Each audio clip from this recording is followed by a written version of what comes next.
I wanted to share a few thoughts after my first month on YouTube. I hope this video can maybe help someone who wants to start their own channel, or maybe it can help someone who is trying to do something else has nothing to do with YouTube at all. A project maybe you want to start, or something else in your life. The first thing I want to talk about is YouTube analytics. YouTube channels have access to YouTube analytics, where you can see all the stats related regarding your channel and your videos. You can see how many views you've got, how many people click your thumbnails, and you can actually even see where in the videos people stop watching. You can see where people skip through, and it's a really comprehensive set of stats that you can analyze to fine-tune your content to what your viewers like. I'm really glad I researched a little bit about this before starting out, because it's not normal for new YouTube channels to get a lot of views early on. Of course there are exceptions to this, but most people have to start out by just posting videos and trying their best, and then eventually you start seeing a few more views and maybe a few subscribers, but it's not something that happens fast. Now, of course, it's easy to know that and to say that, but actually starting out, seeing your views, like my channel, my views have actually decreased proportionally with the amount of effort and time I've put in the videos.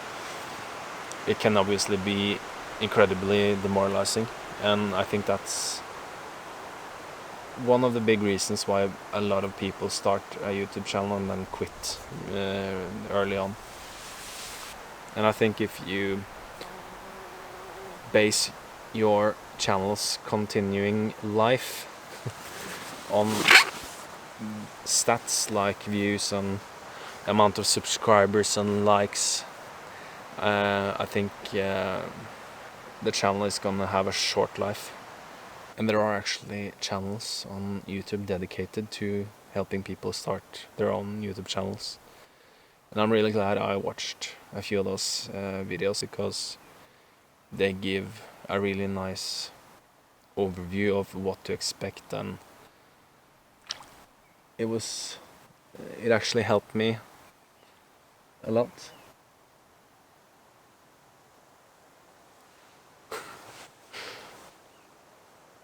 Rigged. So the second thing I want to talk about is, why am I doing this? So I think having a clear and meaningful why can help you get through the rough patches where most people quit.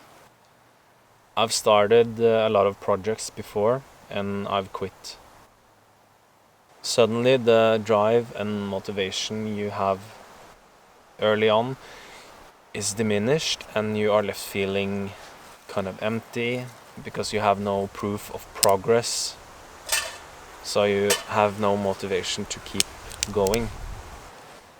And I actually think this might be especially difficult nowadays because of the amount of instant gratification that surrounds our lives.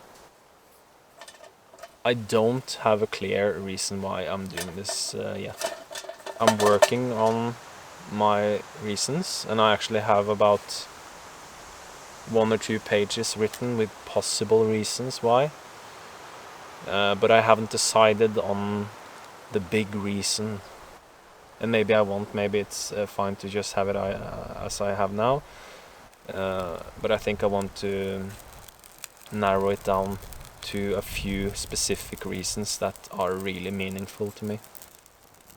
The reason why we're doing what we do can be very personal, of course, but I think I'll share it here when I have it ready.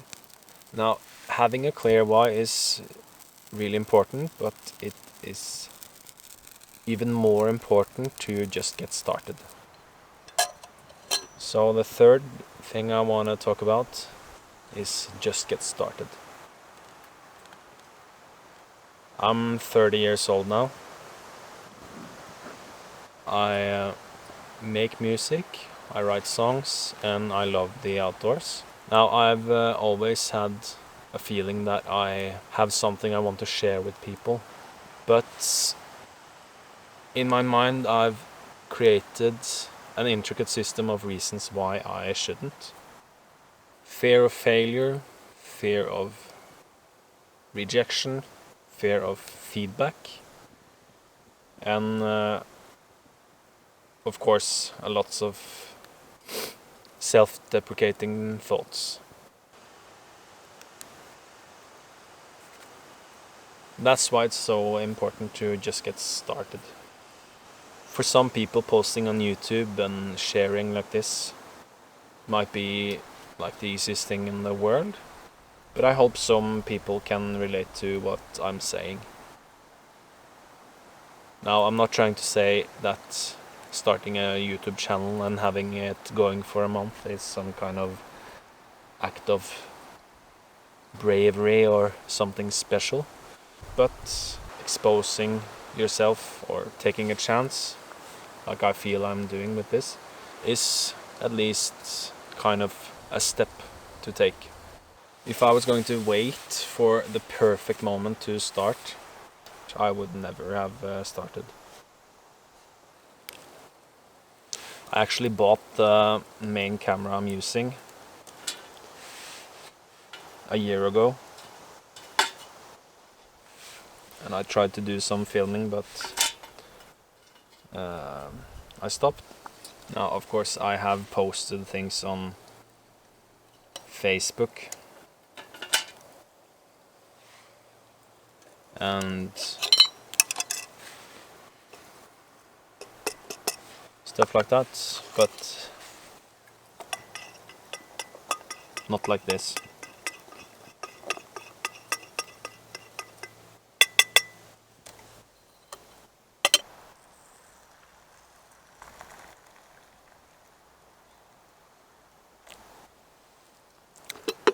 And of course, I still have things I want to do that I haven't started doing yet, that I haven't started for the same reasons I've just talked about.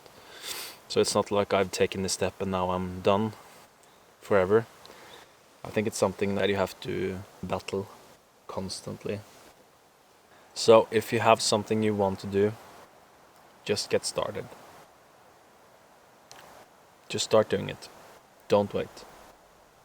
Now, there are many reasons why I finally started doing this. But one of the things that really pushed me in the end was a book.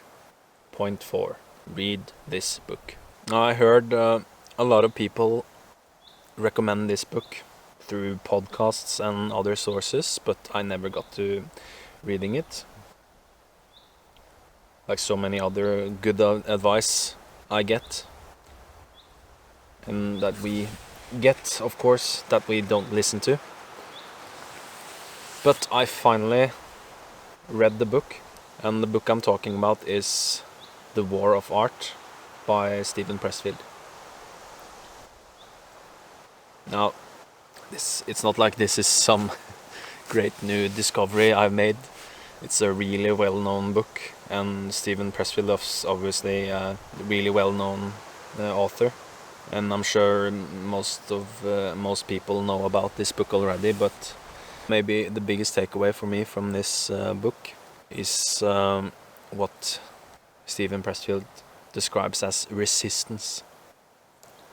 Now, I'm not going to try to give a full summary of this book or the concept of resistance here, but I want to read a nice description of it that I found on Wikipedia, so I don't butcher it. Resistance is described in a mythical fashion as a universal force that has one sole mission: to keep things as they are. Pressfield claims that resistance does not have a personal vendetta against anyone. Rather, it is simply trying to accomplish its only mission. It is the force that will stop an individual's creative activity through any means necessary, whether it be rationalizing, inspiring fear and anxiety, emphasizing other distractions that require attention, raising the voice of an inner critic, and much more. It will use any tool to stop creation flowing from an individual, no matter what field the creation is in. So, read this book, and let's try to beat resistance every day and get started. Now, the last thing I want to talk about is beating resistance. Now, in the spirit of trying to beat resistance, I have something else I want to share with you. The other day I was looking through my songs, and I found this song that I wrote maybe 5 or 6 years ago. It's a song about a girl, and I think most of us know a person like this girl.